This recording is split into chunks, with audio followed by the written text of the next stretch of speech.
Hello my dear students, my name is Aryan Yadav और आज हम पढ़ाने वाले हैं लॉस ऑफ मोशन का पार्ट थर्ड। आई होप कि आपको पार्ट 1 और पार्ट 2 अच्छे से समझ में आया होगा।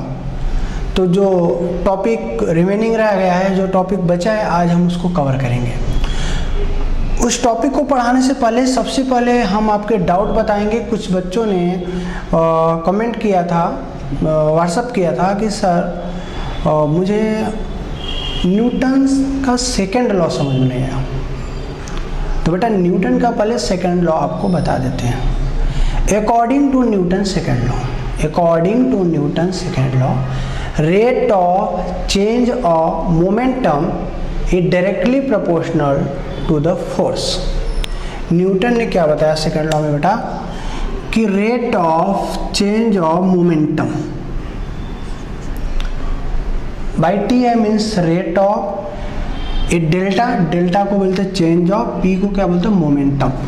मोमेंटम आपको बताया था कि momentum is represented by P और पी इक्वल टू होता है एम इंटू वी। अगर कोई भी ऑब्जेक्ट हो तो उसका कुछ ना कुछ मास होगा।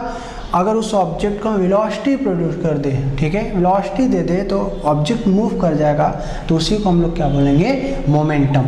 और ये मोमेंटम इन्होंने सेकेंड लॉ में बताया कि अप्रॉक्सीमेटली जो मोमेंटम होगा वो फोर्स के इक्वल होगा। यार थोड़ा बहुत भी कम ज़्यादा होगा, बट क्या अप्रॉक्सीमेटली फोर्स के इक्वल होगा। यही न्यूटन ने सेकेंड लॉ में बताया।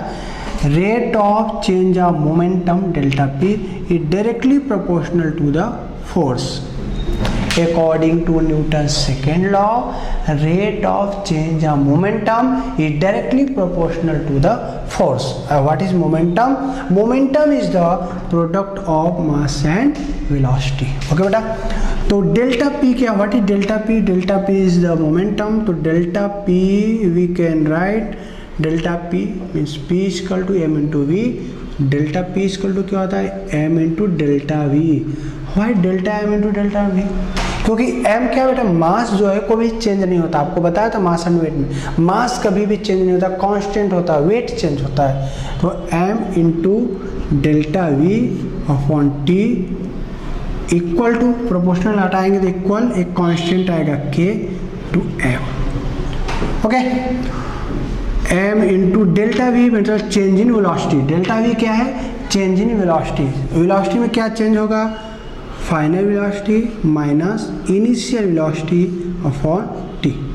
ओके, अब के की वैल्यू क्या होता है बेटा? के की वैल्यू होगा यहाँ पे 1। के is a constant and value of के इज 1। तो 1 पुट कर देंगे तो क्या मिलेगा? एफ। ओके, तो अब इस पार्ट को हम लोग क्या बोलते हैं? Rate of change of velocity. Rate of change of velocity is known as acceleration. तो इसको हम लोग क्या लिखेंगे? एक्सीलरेशन। और एक्सीलरेशन को हम लोग रिप्रेजेंट करते थे ए से एफ। या तो लिख सकते हैं F equal to M into A. A है न्यूटन का second law, force is equal to the product of mass and acceleration. Okay, what is the momentum? Momentum is the product of mass and velocity and force is equal to the mass and acceleration. Force is the product of mass and acceleration. Momentum is the product of mass and velocity. बस इतना difference, इसमें velocity है, इसमें क्या acceleration है। Okay, आई hope कि आपको second law समझ में आया होगा। नेक्स्ट टॉपिक चलते। अच्छी बात है बेटा, आपने पूछा। नेक्स्ट टॉपिक पे चलते हैं। नेक्स्ट टॉपिक है लॉ ऑफ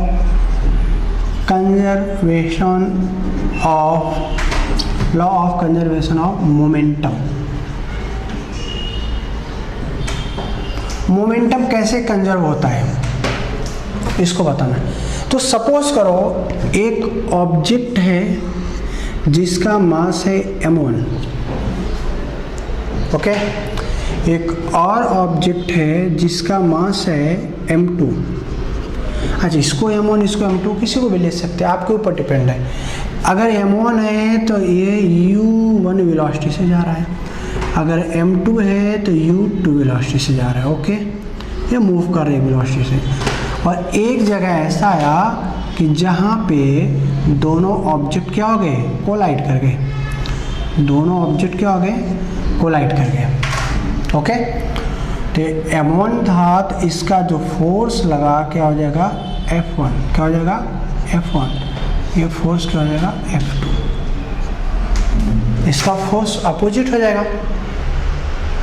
ओके, क्योंकि सपोज करो कि आप अगर जा रहे हो और आप किसी से, कोई आगे जा रहा है, आप किसी से धक्का दिए, मतलब लड़ गए, तो कुछ टाइम के लिए जहाँ पे आप कोलाइड करोगे कुछ टाइम के लिए थोड़ा पीछे की तरफ हो जाओगे, फोर्स अपोजिट लग जाएगा। हो सकता है वो दुबला पतला हो तो गिर जाए, फोर्स अपोजिट लगेगा। सपोज करो कोई ऑब्जेक्ट ए है, ठीक है, उसका मास क्या है m1 है, एक ऑब्जेक्ट ए है जिसका मास m1 है, एक ऑब्जेक्ट बी है जिसका मास m2 है, और इनिशियल वेलोसिटी u2 है, इसका इनिशियल वेलोसिटी u1 है। अब ए है बिफोर कोलिजन, क्या है बिफोर कोलिजन, बुक में इस तरह से नहीं दिया बेटा। यहाँ पे दोनों कोलाइड करते हैं, ये हो गया ड्यूरिंग कोलिजन, ड्यूरिंग कोलिजन। जब कोलाइड करेंगे तो उस टाइम इनका फोर्स क्या लगेगा, अपोजिट डायरेक्शन में लगेगा। ठीक है, जैसे कोलाइड करने के बाद ये फिर से मूव करने लगेंगे, क्या करेंगे, फिर से मूव करने लगेंगे। मास तो उनका वही रहेगा, मास चेंज नहीं होगा, मास तो सेम रहेगा, मास चेंज नहीं होगा, बट इनका वेलोसिटी चेंज हो जाएगा। अगर जो m1 था वो हो जाएगा फाइनल वेलोसिटी v1, m2 का हो जाएगा v2। आप एक बार फिर से, ए हो गया after collision, after collision. Okay, suppose करें एक ऑब्जेक्ट ए है जिसका मास m1 है और इनिशियल वेलोसिटी u1 है, एक मास b है जिसका मास m2 है, इनिशियल वेलोसिटी u2 है। दोनों मूव कर रहे हैं, एक जगह पे ऐसा होता है कि दोनों कोलाइड कर जाते हैं, कोलिजन कर जाते हैं। तो जब कोलाइड करेंगे तो उनका फोर्स क्या होगा, अपोजिट होगा। ओके, उसके बाद उनका वेलोसिटी चेंज हो जाएगा और m1 का वेलोसिटी u1 हो जाएगा, सॉरी v1 हो जाएगा, m2 का जो मास 2 है, जो ऑब्जेक्ट b है, उसका वेलोसिटी v2 हो जाएगा। यही a b है। ऐसा नहीं कि जब कोलाइड करेंगे तो स्टॉप हो जाएगा, नहीं, मूव करेंगे, फिर से मूव करेंगे, बट उनका वेलोसिटी चेंज हो जाएगा, इंक्रीज कर जाएगा, किसी का डिक्रीज कर जाएगा।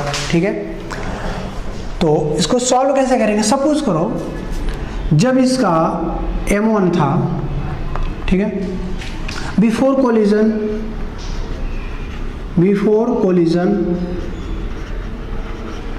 मोमेंटम ऑफ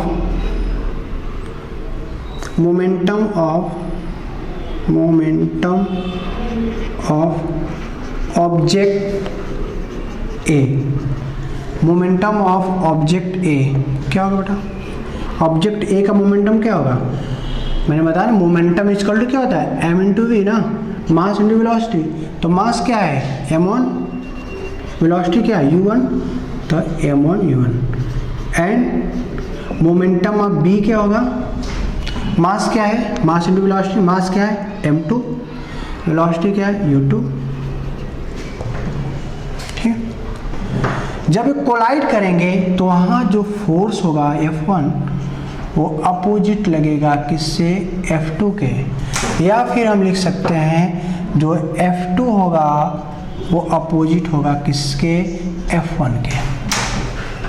F2 होगा वो किसके अपोजिट होगा, F1 के। ओके, आफ्टर कोलिजन जो मोमेंटम ऑफ ए होगा m1 mass into velocity m1 v1 and momentum of b होगा m2 v2। आई होप कि आपको इतना समझ में आ रहा होगा। जब ऑब्जेक्ट कोलाइड नहीं किया होगा तो उस टाइम इसका मास m1 था, वेलोसिटी u1 था, तो मोमेंटम क्या हो जाएगा, mass into velocity m1 u1, इसका मोमेंटम क्या हो जाएगा m2 u2। जब एक कोलाइड किया तो इनका जो फोर्स होगा क्या हो जाएगा, अपोजिट फोर्स होगा, और जब कोलाइड किया तो जो ए मोमेंटम होगा इनका m1 v1 और b का m2 u2। Okay, but according to law of conservation, momentum of before collision will be equal to the momentum of after collision। Momentum of before collision will be equal to the momentum of after collision.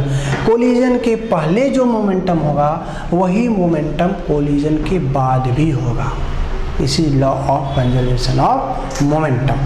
चलो बेटा solve करते हैं कि कैसे before collision का जो momentum होगा after collision के इक्वल कैसे होगा, दोनों मोमेंटम इक्वल कैसे होगा। तो सॉल्व करेंगे यहाँ से F2 equal to minus F1। You know what is F? F is force is the mass into acceleration. तो F2 है तो क्या हो जाएगा M2A2, F1 है तो minus M1A1। Why? F equal to M into A है तो 1 1 होगा तो 1 1 हो जाएगा। अगर ये 2 होगा तो M2A2 हो जाएगा। ओके, वही मैंने किया। F2 है तो M2A2, F1 है तो M1A1। अब यहाँ what is acceleration? Acceleration is the rate of change of velocity. पढ़े हैं A1 होगा तो यहाँ पे 1 1 हो जाएगा, अगर यहाँ पे 2 होगा तो 2 2 हो जाएगा। तो M2A2 के जगह पे है तो यहाँ पे A2 लिखना है तो यहाँ पे 2 मीन्स क्या हो जाएगा V2 minus U2 upon T equal to minus M1A1 की जगह पे V1 minus U1 upon T। A1 है, T से T कैंसल। सॉल्व करते हैं M2 V2 minus U2 equal to minus M1 V1 minus U1। Multiply कर देते हैं M2 V2 माइनस मल्टीप्लाई, अब मल्टीप्लाई इसमें किया तो M2 V2, अब मल्टीप्लाई इसका इसमें करेंगे minus M2 U2 equal to minus M1 V1। अब माइनस माइनस क्या हो जाएगा प्लस, माइनस माइनस माइनस जाएगा क्या हो जाएगा प्लस, तो M1 U1। ओके,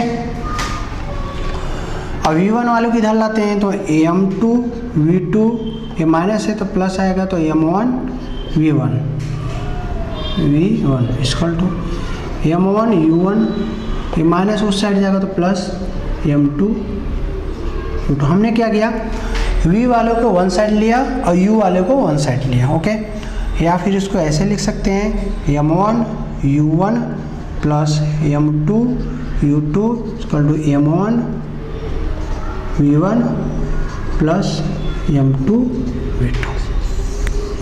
ये जो मोमेंटम है ये क्या है बिफोर कोलिजन। देखो बिफोर कोलिजन M1 U1 दोनों प्लस करोगे तो क्या हो जाएगा M2 U2। ओके, यहाँ पे डेल्टा पी क्या होगा, डेल्टा पी होगा PA प्लस PB ना। जो यहाँ का जो मोमेंटम होगा PA प्लस PB दोनों होगा, मीन्स क्या होगा M1 U1 plus M2 U2। और यहाँ का जो P होगा मोमेंटम क्या हो जाएगा PA प्लस PB। तो यहाँ पे M1 V1 प्लस M2 तो देखो M1 V1 plus M2 V2। तो जो मैंने क्या बताया कि according to law of conservation momentum of before collision will be equal to the momentum of after collision. Collision के पहले जो मोमेंटम होगा वही मोमेंटम कोलिजन के बाद भी होगा। और हमने यहाँ पे प्रूव भी कर लिया, यह इम्पॉर्टेंट भी है और बुक में यह डायग्राम गिवन भी रहे हैं। आप ऐसे लिखेंगे तो आई थिंक बहुत अच्छा होगा, बट अपने बुक में आप इसको करने के बाद लिखने के बाद आप यहाँ से स्टार्ट करेंगे। ओके, यहाँ से आप स्टार्ट करेंगे। आई थिंक आपको समझ में आएगा। जो फोर्स लगेगा जब कोलिजन होगा तो फोर्स क्या आ जाएगा अपोजिट लगेगा। तो F2 F1 मतलब माइनस दिखा रहा है अपोजिट डायरेक्शन में, तो F2 मीन्स M2A2 क्योंकि फोर्स इक्वल टू होता है मास इंटू एक्सीलरेशन। हमने सेकेंड लॉ में प्रूव किया है मास इंटू एक्सीलरेशन। तो F2 equal to M2A2, F1 equal to M1A1। अब A क्या है acceleration. What is acceleration? Acceleration is the rate of change of velocity. तो rate of change of velocity V minus U upon T होता है। तो 2 है A2 है तो V2 minus U2 upon T हो जाएगा। ओके, A1 है तो V1 minus U1 upon T हो जाएगा। T मल्टीप्लीकेशन है, दोनों क्रॉस मल्टीप्लाई है तो डिवाइड है तो क्रॉस मल्टीप्लीकेशन होगा तो कैंसिल हो जाएगा। तो क्या बचा M2 V2 A2 minus M1 V1 U1। Okay, अब इसको मल्टीप्लाई करेंगे, M2 मल्टीप्लाई होगा V2 से तो M2 V2 हो जाएगा, M2 मल्टीप्लाई होगा U2 से तो U2 हो जाएगा, माइनस M1 मल्टीप्लाई V1 से तो माइनस M1 V1 हो जाएगा, माइनस M1 मल्टीप्लाई होगा U1 से तो माइनस माइनस प्लस एम और यू वन हो जाएगा। यू वाले को वन साइड ले लेते हैं, वी वाले को वन साइड लेते हैं, यू वाले को वन साइड ले लिया, वी वाले को वन साइड। तो हमने क्या देखा कि जो मोमेंटम बिफोर कोलिजन आया वही मोमेंटम आफ्टर कोलिजन आया, मतलब दोनों का मोमेंटम सेम है। This is the law of conservation of momentum. I hope कि आपको अच्छे से समझ में आया होगा। कुछ पार्ट ऐसे हैं जो ग्राफिकली वाले हैं, तो उसको ग्राफ बुक पे हम समझा देंगे जब भी टाइम मिलेगा। सो प्लीज़ आपका ये लेसन कवर हो गया, आप अच्छे से पढ़िए, रिवाइज करिए, देखिए, इससे रिलेटेड क्वेश्चन करिए और कमेंट करिए, लाइक करिए, प्लीज़ सब्सक्राइब ना करिए, सब्सक्राइब करिए। Very good, thank you.